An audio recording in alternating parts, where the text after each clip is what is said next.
Hello, hello, testing. Okay. So, hi everyone. Thank you for coming in today. I know it's a little bit, hello. Thank you for coming in today. I know it's a little bit rainy. It's kind of 2/3 of the way through the quarter. Midterms are picking up. There's the classic cold going around. Raise your hand if you know someone who has a cold right now. It's everyone's got something. So, thank you guys for coming in. I'm glad you guys could make it because today we're going to be going through decision trees. So, let me unfreeze this because I realize right now there it is. There we go. Okay. Today we're going to be going through decision trees, and decision trees are really cool because they are something that's really easy to follow and understand why a decision was made. A lot of AI will make a decision and it'll generally be a pretty good decision if the AI is made well. But you will have no idea how it made that decision, even if you invented the concept. And that's just how AI works a lot of the time, not with decision trees. So that takes us to the agenda today. We're going to be talking a little bit about interpretability. We're going to be talking about if-else statements. So something pretty simple. Nested conditions, which some people may have heard of, some people may not have. Building a decision tree, and then finally we're going to talk about a next step after decision trees, which is called a random forest. So let's go ahead and get started with this. Interpretability. What is it? Does anyone have an idea of what interpretability might be? Go ahead and raise your hand, shout it out, whatever you want to do.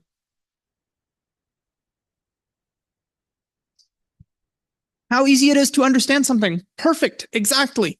Yes. The ability for a human to understand the reasoning behind a decision. So here on the screen, we have a scale of interpretability, all the way from the concept of a black box, all the way to over here, we have an if condition. So a black box, what is it? This is something that takes an input and gives an output. But the big idea is that you don't know what's happening inside the box.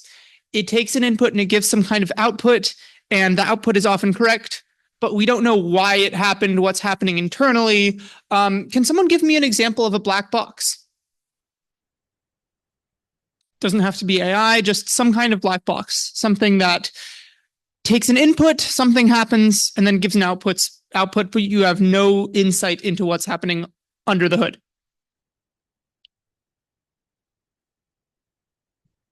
Yep. The brain. Yes, that's a very good example of a black box. We have perceptions, we have thoughts, and then we give some kind of response to it. But how does that actually happen? How do those thoughts occur? We don't know. That's a black box. Any other ideas? I have some ideas for some black boxes for me. iPhones. I download an app, I tap on it, I tap things on the screen. I don't know what's happening under the hood. There's some people who do, and for them, that's not a black box, but for me, it is. Cars. I drive my car, I put the key in the ignition, I put the key in, I turn it, and then I start driving, and it works. It drives me to where I need to go.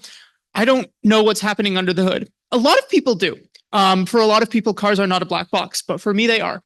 On here we have black box. The next thing down is deep neural network.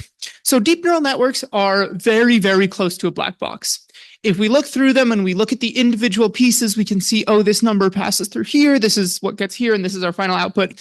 But in general, these neural networks have many, many things called layers, which are basically numbers being passed through, changed, hundreds, multiple hundreds, even tens of times is still enough where we can't follow the path as humans and understand the decisions that are happening.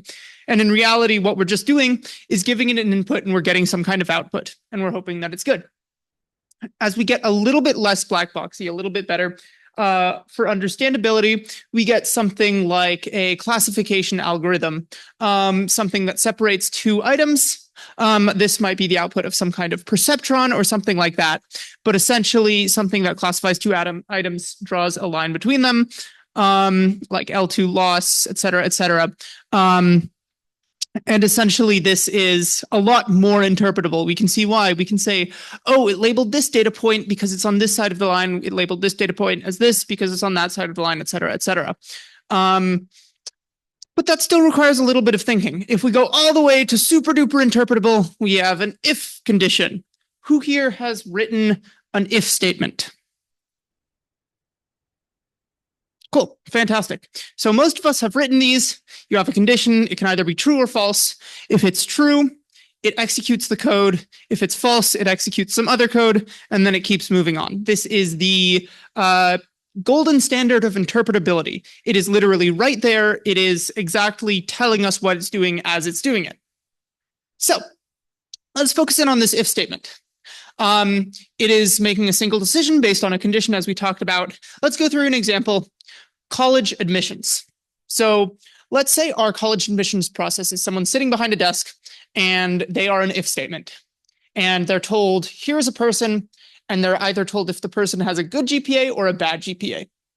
And then what they do is they sit there, and if they're told they have a good GPA, they shift them over to the admitted pile. And if they have a bad GPA, they shift them over to the rejected pile. That's what they do. Right, left, right, etc.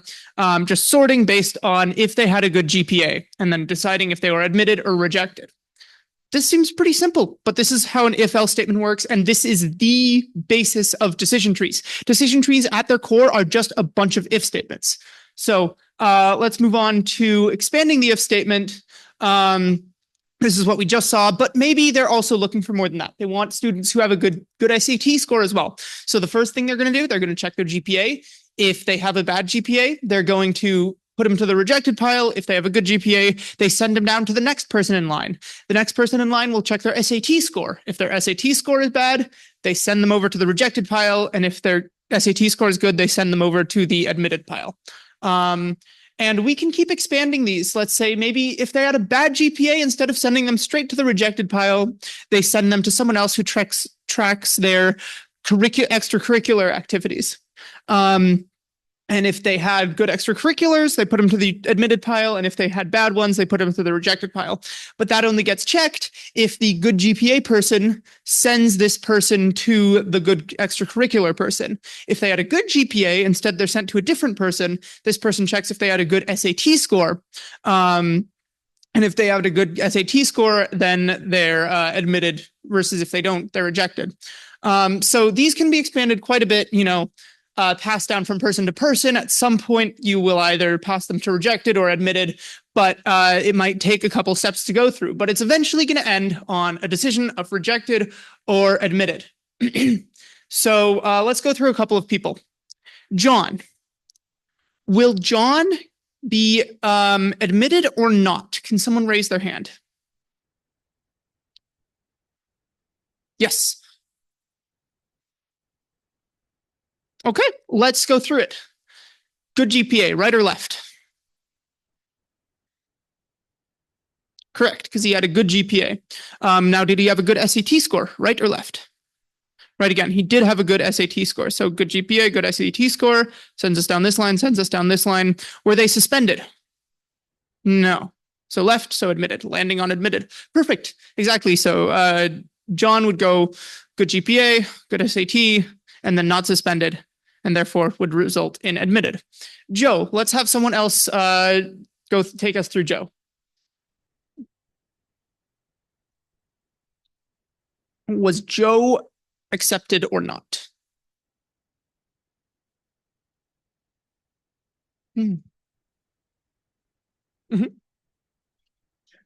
Rejected. Let's check.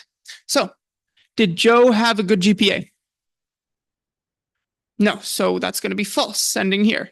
Now we check the good curriculars. Did Joe have good curriculars? Yes.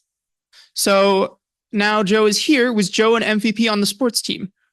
No, so false. So we ended up at this rejected node. So we're going to go good GPA, false, good extracurriculars, true, MVP on sports team, false. So getting to rejected here. So John would be admitted and Joe would be rejected based on their paths through this decision tree.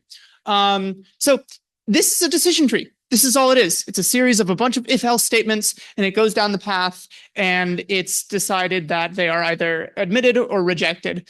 And that's all it is. It's a bunch of if statements. So if you have a couple if statements in your code, and based on that, they get accepted or rejected, or something happens or something doesn't, that's a decision tree. It's just a bunch of connected if-else statements, and then it goes down this tree-like format. So these decision trees, they can go on and on for a lot longer. They can get pretty large and check based on a bunch of different things. And then eventually, but we're going to see down here, you can't quite see it because it's low resolution. And also you guys are a little far away, but this says class 1, class 1, class 0, class 0, class 1. But it eventually ends up on a decision. So how do we create these decision trees? Does anyone have any guesses?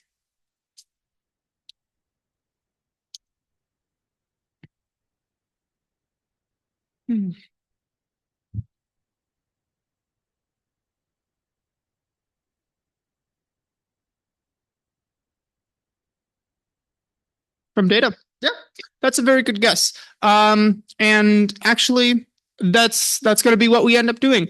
So yes, by data. But first, let's look at what happens when we try and do it by hand. Because first of all, we might see this and we can be like, oh, we can just do it by hand, maybe if they have a good GPA, that's pretty obvious which direction it's going to go, good SAT, et cetera, et cetera, et cetera.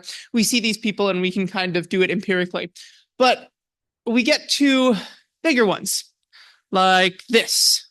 And how do we do this by hand? Well, it's really not feasible. So how do we decide what connections go to which points and then which questions are asked, et cetera, et cetera? What order do we ask the questions? Are we more curious about the GPA first? Are we more curious about the SAT score first? That's the basis of creating a decision tree because the output, the final result of a decision tree, is fairly simple. It's if-else statements, but it's getting there where we have to do a little bit of math. So let's talk about entropy. Does anyone know what entropy is?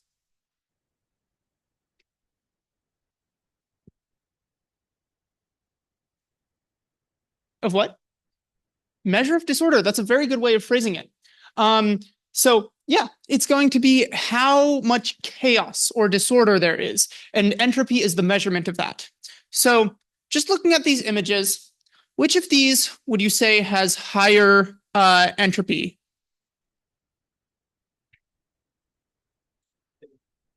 Yeah. Why would you say that?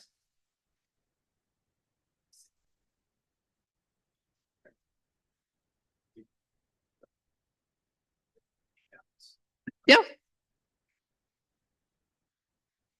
Yeah, exactly. So on the left, there's a lot of red and blue ones. They're very mixed together. And on the right, there's very little reds and a lot more blues. And so there's more kind of chaos, more entropy, more mixture in the left, and less entropy, chaos, disorder in the right. So the left one will have more entropy than the right one. But we can do this visually, and we can look at it and we can count stuff and we can say this one has more, this one has less. But how do we measure how much more entropy one has, how much more disorder, how much more chaos one has? Well, that is going to take us to a more formal definition of entropy. So for this section, we're going to be looking at this graph right here of people getting accepted or rejected. We don't even need to worry about the GPA, but let's think of another example, pulling a red versus blue balls from a box. Let's say you have a box, and it has some number of red balls and some number of blue balls, and you pull a random one. So if the ratio is all red, then what's the probability of pulling a red ball from a box with one red ball?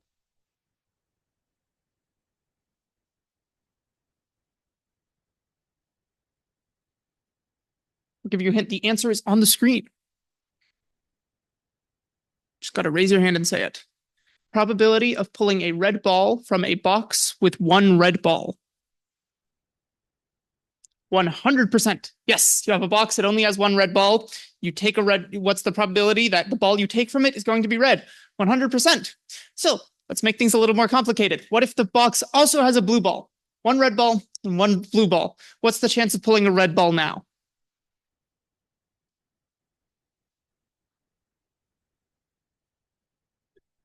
50%. Yes, perfect. Okay. So I think we're starting to get a little bit of an understanding of the chance. So let's move on here. So now we're going to take a look at this equation for entropy. It's a little complicated, but we'll go ahead and step through it. So the measure of entropy of something is the sum over all possible options of the negative probability times the log base 2 of the probability. So let's go ahead and dive into this equation a little bit. We have P sub I. This is the probability of a certain option. Right now, we're just going to look at this table. It's we're going to ignore GPA, and we're just going to look at acceptance. There are 1, 2, 3, 4 accepted, 3 rejected, making for a total of 7 items here. So P sub I, what's the probability of choosing item I? P sub I of accepted. Can anyone tell me what P sub I of accepted would be? The probability of choosing accepted out of this list. And you can leave it as a fraction. 4/7. 4/7. Okay, yes. Because there are 4 accepted and 3 rejected, making for a total of 7. So 4 out of 7 is 4/7. Perfect. So what is the result here for accepted? P sub I is 4/7. So we're going to replace P sub I with 4/7. And then log base 2 of 4/7 is going to be negative 0.8074. That's just, you can pull out a calculator, do that yourself. And then 4/7, it's going to stay as 4/7. They're multiplied together, and we get 0.4613. Perfect, because the negatives cancel out. That's actually why we have this negative sign here, because we want the result to be positive, and the log of a fraction is going to give us a negative number. So that negative just cancels out. So that is part of the equation. But we also have this summation sign. This means sum over all options. What are the options here?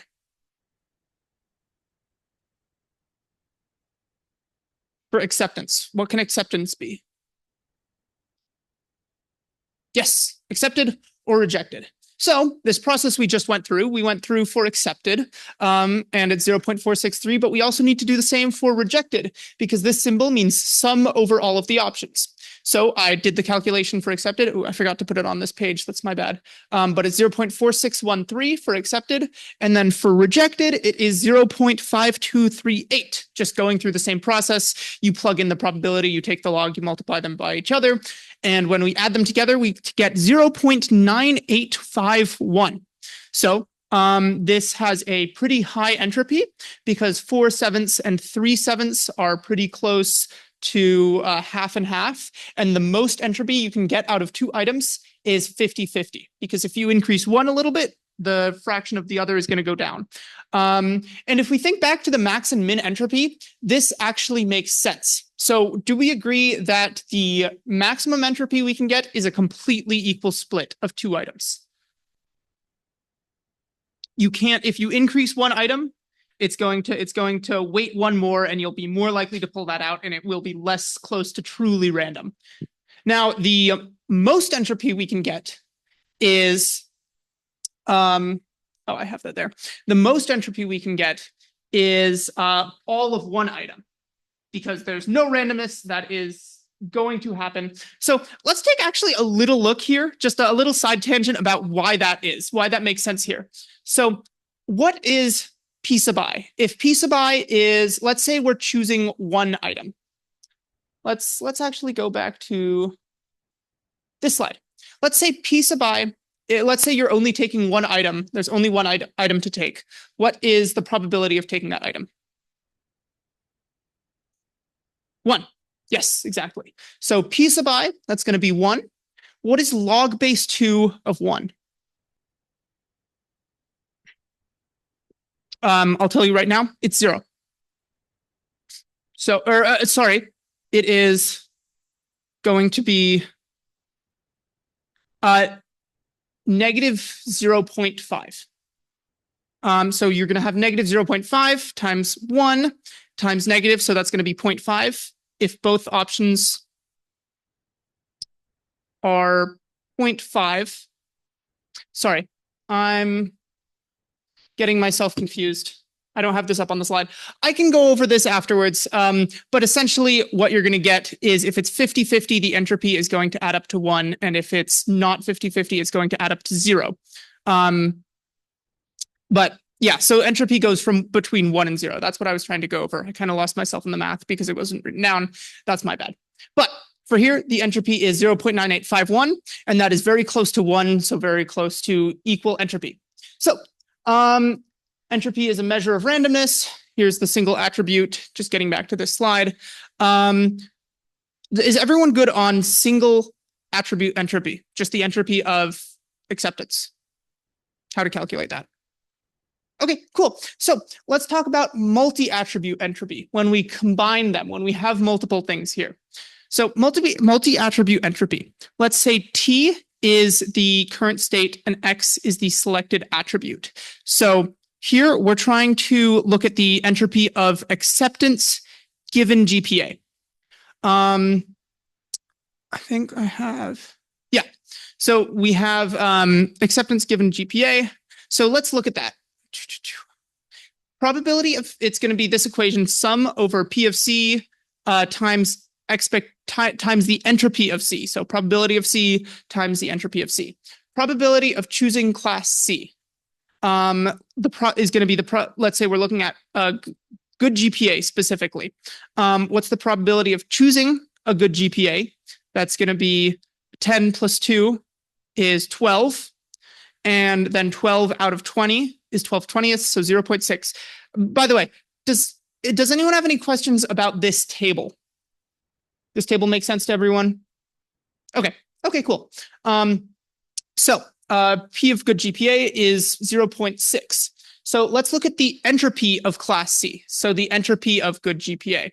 So that's going to be, again, this equation. You sum over both of them. We have 10 and 2 out of 12, so 10/12ths and 2/12ths are our piece of I's.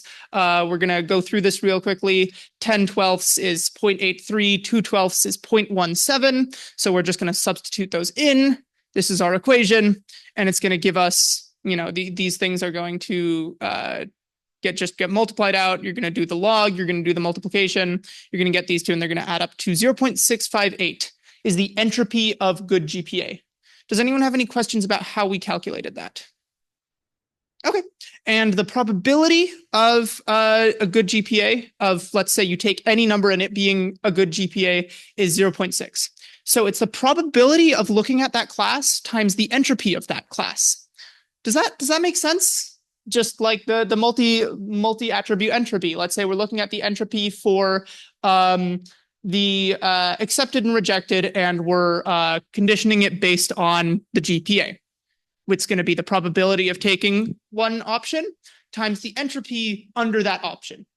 So if we do this for both good and bad GPA, I think I have these slides a little bit out of order. We're going to get the probability of getting a good GPA times 0.65, which we just calculated. So that's P of C times E of C. Plus, remember, we need to do it for all of them because the summation here, we're summing over all. So that's going to be good GPA and bad GPA. The probability of getting a bad GPA is 8 out of 20 times the entropy within the bad GPA is 0.54. You guys can step through the math if you want, but it's just going to be that entropy equation again. So that's going to add up, and we're going to get 0.61.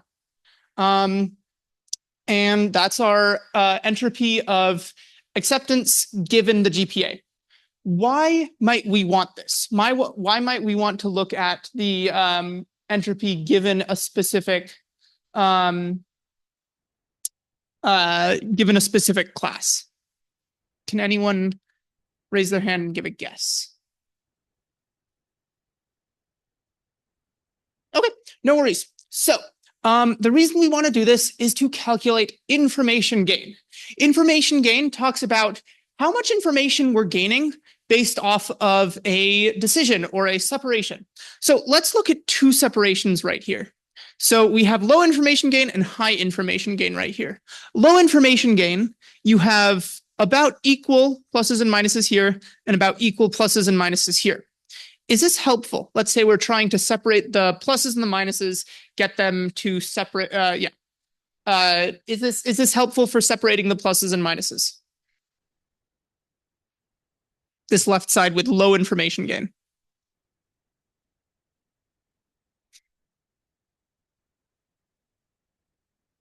Is this split? splitting them into this circle and splitting them into this circle. It's not actually helpful because we have about equal pluses and minuses here and about equal pluses and minuses here. Both of these still have very high entropy, and there's still going to be a lot of randomness if you choose any given item from either of these options. What about this one on the right? We have high information gain, which means we're separating it into mostly pluses here with a couple of minuses, mostly minuses here with a couple of pluses. Is this a helpful split for separating the pluses and minuses? So yes, it is going to be a helpful split because you can decide, I'm going to choose from the left section if I want a plus. I can choose from the right section if I want a minus.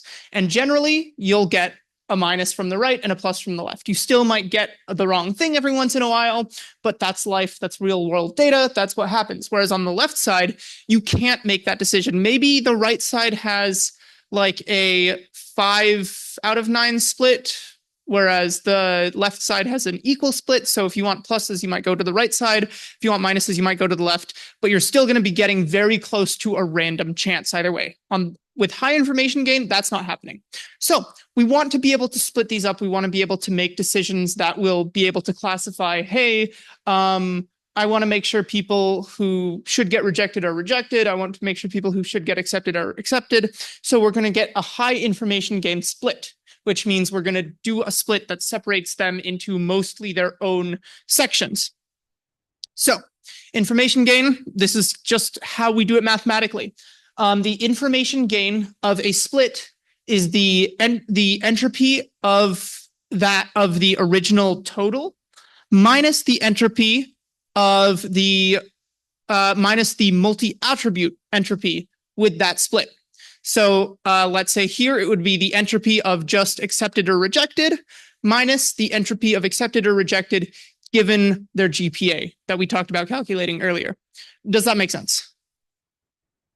Okay, cool. So, let's plug that in. Entropy of accepted minus entropy of accepted given good GPA. And then the entropy of accepted here, we'll just do the calculations for you. It's 0.993. And then we calculated earlier that the multi-attribute entropy was 0.65.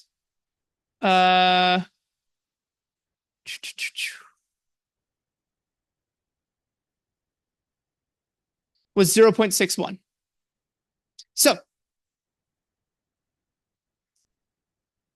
yeah, we have 0.993 minus 0.61. That's going to give us about 0.38 for information gain. So if we split it based on GPA, that means we have an information gain of 0.38. So we're gaining a lot of information. We're getting rid of entropy. That's the whole point of decision trees. So information gain. Can someone tell me which of these has higher information gain? Raise your hand with a 1 for this has higher information gain. Raise your hand with a 2 for this has higher information gain. Okay, so I'm seeing a lot of 2s, and that would be correct because this one has a lot of blues in one and a lot of reds in the other. So if you want to get a blue, you can say, I'm going to choose the right bag and I'll probably get a blue. If you want to get a red, you can choose the left bag and say, I'll probably get a red. Whereas with these ones, you can't really do that. Maybe the left one has a slightly more blues and the right one has slightly more reds, but there's still a big mix and the entropy is still very high. Okay, so building a decision trees. How do we choose which attributes we're going to split on? Remember, we want to maximize information gain. Does anyone have any ideas for how to make this choice, given that we want to maximize information gain and we have that formula to calculate it? Yeah? Attributes with lower entropy. Yeah, that ends up being what happens. We end up taking attributes with lower entropy. But how do we decide that? How do we make that decision?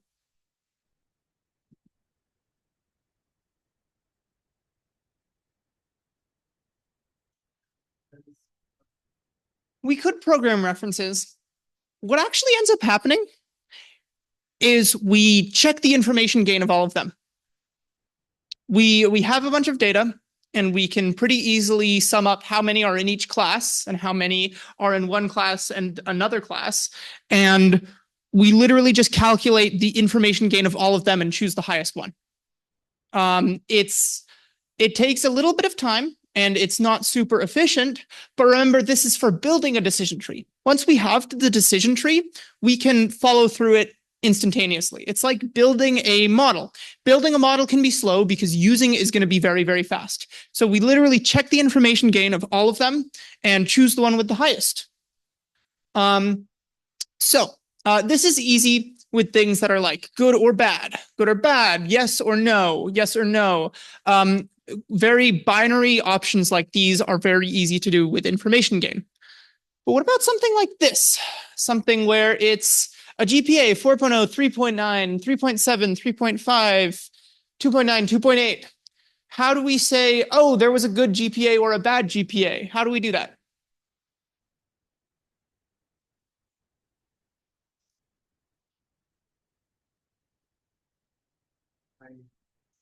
Yes, by choosing a threshold. So basically, we're going to say above 3.5 is a good GPA, below 3.5 is a bad GPA. Or maybe we'll say above 2.8 is a good GPA and 2.8 or lower is a bad GPA. We draw a line somewhere and we say that's where we're going to do it. So how do we... Does that make sense for everyone? We literally just turn it into binary by drawing a line somewhere and say everything above this is this thing and everything below this is that thing. Does that make sense? How do we decide where that line goes?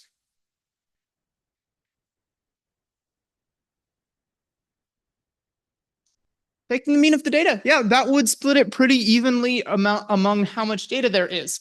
But that might not necessarily be the maximum information gain. So, going back, it's actually kind of a disappointing answer, just like the other one. It's guess and check. We take a bunch of thresholds, maybe every 0.1 GPA, and we check the information gain, check the information gain, check the information gain, check the information gain. And we check it all, and we choose the one that has the highest. Again, it's simple, and it's inefficient, and it's annoying, but it's what works, and it's how you build decision trees.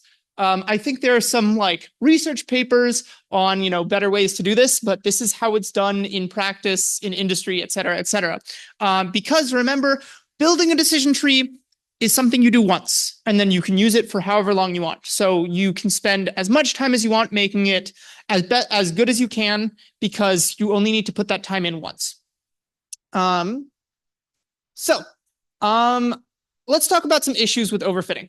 If we let a decision tree just choose the maximum entropy, choose the next, go to the next layer, choose the maximum entropy, split again, choose the maximum information gain, split, maximum information gain at this point, split again, maximum information gain at this point, split again. What's going to happen?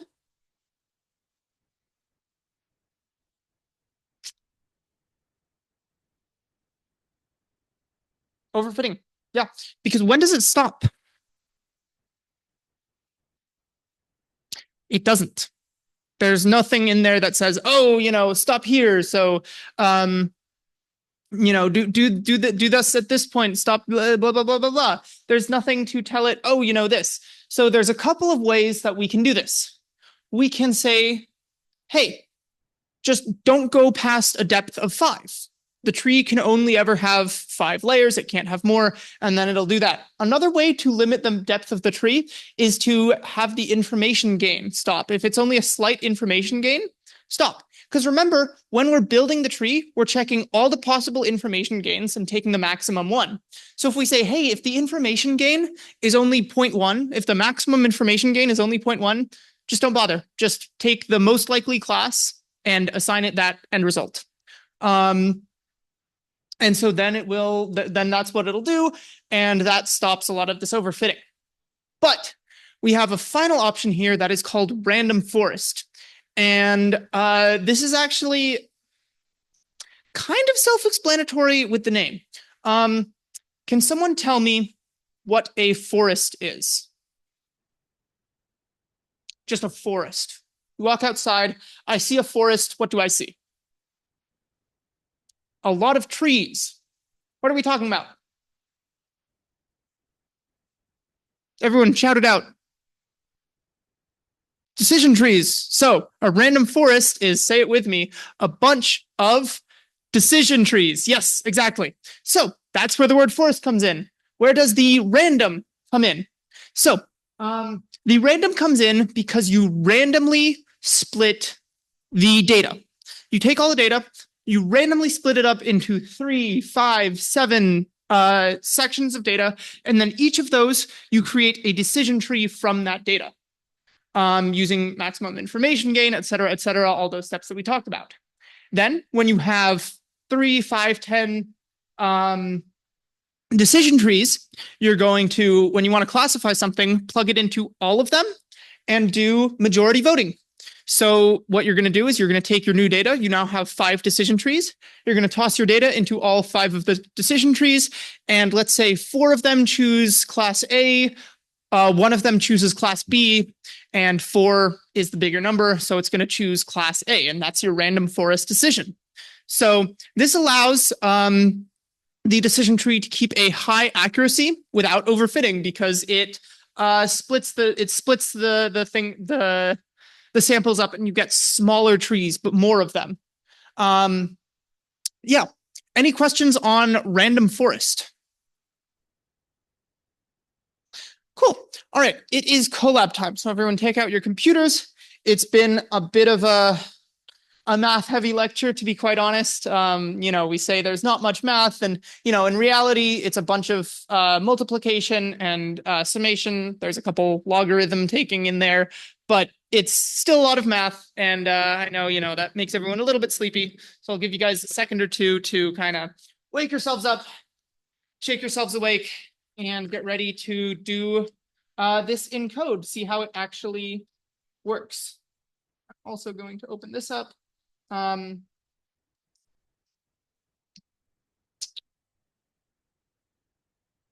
you raise your hand if you still need the bit.ly link? Everyone's got it copied.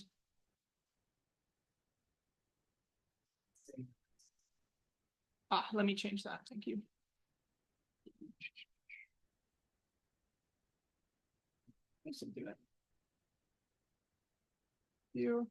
And remember, once you open it, click File, and then save a copy in Drive, because otherwise you won't be able to save any of your edits, work on it later, or anything like that. And this is the master copy. So save a copy in Drive. That's File, save a copy in Drive. I'm going to do that too. I'm just going to open up the second one. Yeah, bit.ly/dt dash. I'll go ahead and write it here. You can get someone. This is it for wants to catch up later. bit.ly/dt-sc-a-I.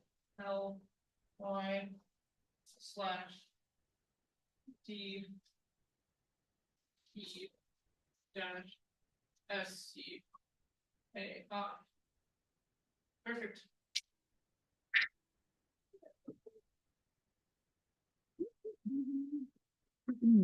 Okay, so everyone opened it, created a copy, ready to start coding.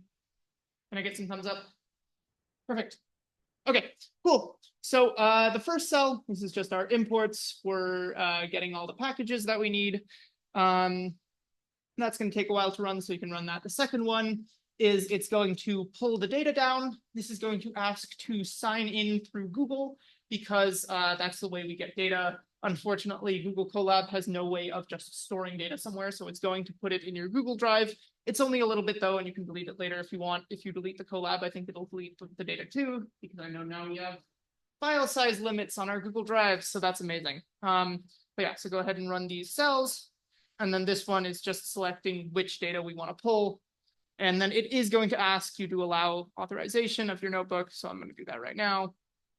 And then it'll just, go through the prompts. If you have any questions, let me know. It may give you a checkbox that you need to click to give it access to, put data into your drive. But yeah, so that's going to take a second. But here, let's look at here, data set definition. So this is the college acceptance data set.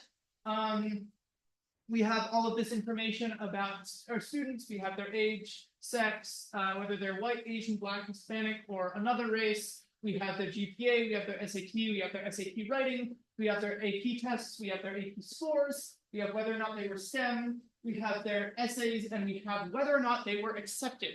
And we are going to try and train a decision tree that will accurately predict if a student is accepted or not. One thing I will say right now is, as AI gets more and more prevalent, people are putting it into use cases for things. People are using it for more things, and they are,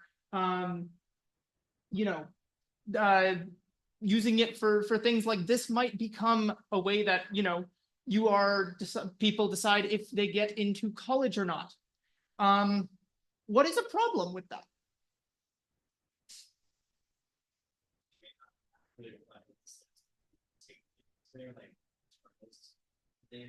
Yeah, it won't reflect their struggles, it won't reflect, but let's say there's also one of these things is a different thing, maybe like an LLM analyzes their written essays and tries to determine that. What's the problem? The main thing here is there is a lot of stuff that has been issues, and there's been kind of discrimination in general with like getting into college and stuff like that. And that discrimination shows up in the data. A lot more white people get into college than people of other races and nationalities. And that will show up in the data. It will see that there's a lot more people who have this as 1, who have this as 1, or this is 0, et cetera, who are accepted. And as a model, it doesn't know the difference between these items and something like a GPA. It just sees numbers. So that's something you have to be careful of, that if there is discrimination in your data, it will show up in your model, as we will later see. So that's just something I want to point out, that if you guys are learning about AI and planning to put it into use in the future, be careful of that stuff. Now, there's many things you can do, and then you start getting into like the politics of, discrimination and, getting rid of bias and stuff like that. And I'm not qualified to talk about that, but it's something to consider, to keep in mind. So hopefully that has given you guys enough time to load in the data sets. So now we're actually going to load it into a pandas data frame. And pandas is essentially a package for analyzing and looking at data. It stores it all in tables. And as you can see, there's the ones, tens, hundreds, thousands, 10,000, 100,000. We have about 2.3 million pieces of data here. So 2.3 million students who either did or didn't get into college, or I guess a specific college that they were trying to get into, and all of the information that we have available about them. So let's go ahead and just for now use the sklearn decision tree, because sklearn is a package that allows people to use and work with different AI models very easily, and we're just going to use that. So we're going to go ahead and load it as a NumPy array. Apparently the last row was broken, so we're getting rid of that. We are going to split into all the other data features. So that will be X, and whether or not they were accepted. So that will be Y. This -1 means the final item in the table, and this :-1 means everything up to -1, whereas this one just means only take the final item. We're going to split it into train and test data with a 70-30 train test split. That basically means 70% of the data we'll be using to actually train the model, and then we're going to take 30% and test whether the model is working well. We're going to go ahead and run this. This is going to actually build the decision tree with sklearn. Don't worry, we will actually do it ourselves a little bit later in the notebook, but this is just practically if you want to be able to work with AI models and stuff in the future. sklearn is a fantastic tool. If you're doing like competitions, it might not look great because you're just using a pre-existing thing, but it's good to know that you have access to that because it's a Python library. We'll wait for this to load, and then we are going to plot the tree. So this is basically look at what it looks like, what sklearn has decided. And then we are going to use the strain. Then we're going to try to predict on some test data. Okay, here we go. So college level, less than 0.5, Ginny, blah, blah, blah. Okay, so it's just that first row is the thing you need to look at. So college level, less than or equal to 0.5. I think that's what type of college they're going for. So like an Ivy League would be like a 1.0, and a community college would be maybe a 0.3. I really don't know. But then if that is true, so if they are going to a college of level less than 0.5, then it's going to look at their essays. If they're less than 0.348, then it's going to look at their AP tests all the way down the tree. You guys know how this works. We can't actually see the end results here, but I'm sure you guys get the picture. Then we're going to use it to try and get the accuracy. So given this decision tree it made, it accurately predicted 91% of students whether or not they would get into the college that they were trying to get into. That's pretty good. But again, we have a lot of the things that we were seeing earlier, like race and gender being points in the decision process, which if you're actually using this to decide whether or not someone gets into college, you don't want to do that. Well, yeah. So just, keeping that in mind for if you're doing stuff in the future. But it got a 91% accuracy. That's pretty good. So then we're going to display the predictions as a confusion matrix. This basically is a matrix of what actually happened and what we predicted. So we predicted that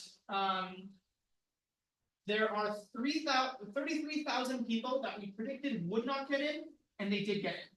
There are 356,000 people that we predicted got in and actually got in. Whenever you see a confusion matrix, a good trick is the diagonal from the top left to the bottom right is the things you got right. And anything else is the stuff you got wrong. And you can see what you predicted wrongly, how wrongly you predicted it, et cetera, et cetera. So then we're going to look at the confusion matrix for all 4 college levels. So basically, I guess there's only 4, but like maybe we did better with, there we go. So for average colleges, we did pretty good. For community colleges, we didn't do very good at predicting. Oh no, there's just not many false labels total. There's only about 50,000, whereas there's about 200,000 people that did get in. So this is a little bit darker. But as you can see, according to this scale, we got a lot more true false predictions than incorrect false predictions. So again, we're doing pretty good. This diagonal is the true stuff.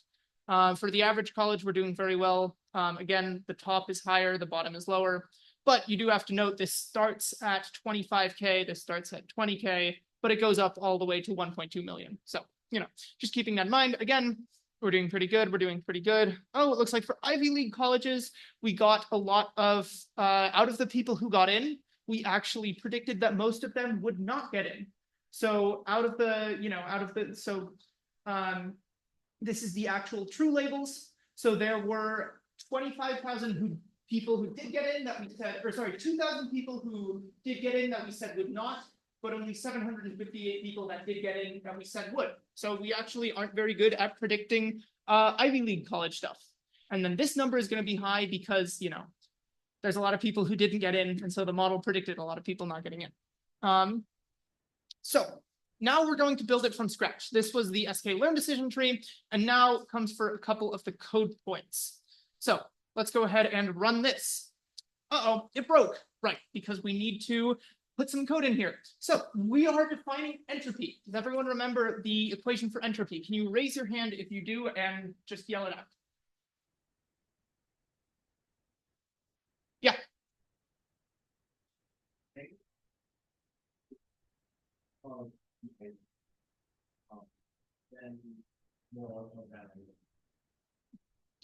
Yeah. So the negative probability of that item times the log base 2 of the probability of that item.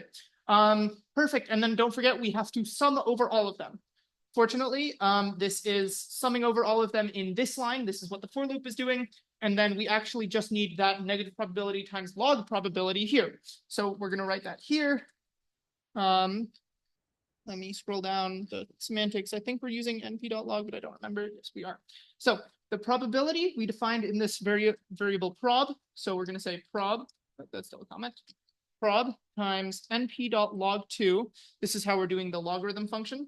It's NumPy has it built in and we're just using it. And then prob for probability. Does everyone have that? Does anyone still need to see that line?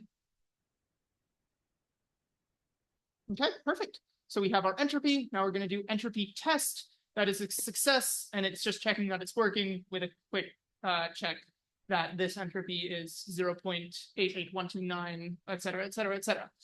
Raise your hand if you either got a failure or are stuck. Perfect. Okay. So now this is an information gain helper function.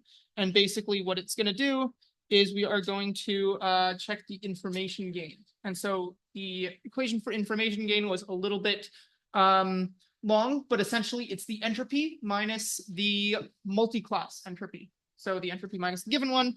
So remember, we already have our entropy function, so we can use that here. So entropy of parent, which is essentially the overall class. And then we're going to split it into a left child and a right child, which means we get to do this minus the, remember, it's the and for multi-class, it is the sum over all the probability times entropy.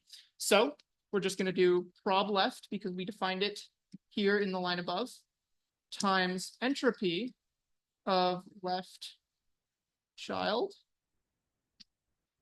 plus prob right times entropy of right. Oh, that's the typo. Child. Perfect.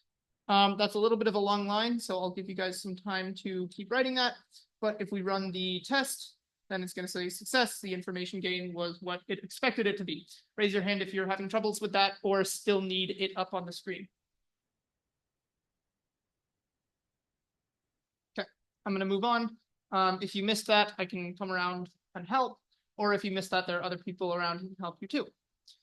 So this one, now we're going to find the best split. And essentially what we're going to do is we're going to go through all of the options that we can split across, and we're going to go through all of the possible thresholds and check each one and just find the max. That's where all these for loops are for, checking all the thresholds, checking all the options, et cetera, et cetera. And then we're going to check if there's data in both subsets, because sometimes it'll just split it all to one side and we don't want to waste time doing the calculations. But right here, we are trying to we have set the threshold, and we need to split it amongst that threshold. And so the way we're going to do this is we are basically going to say it's going to be all the data except only take stuff that is less than the threshold for XY left, and only stuff that's right of the threshold for XY right. And then we're just going to do less than or equal for left because we need that equal sign in there in case anything lands. So this is a little bit of coding trickery. So I'm just going to type it out, and then I'll explain it as you guys are typing it. That's an underscore.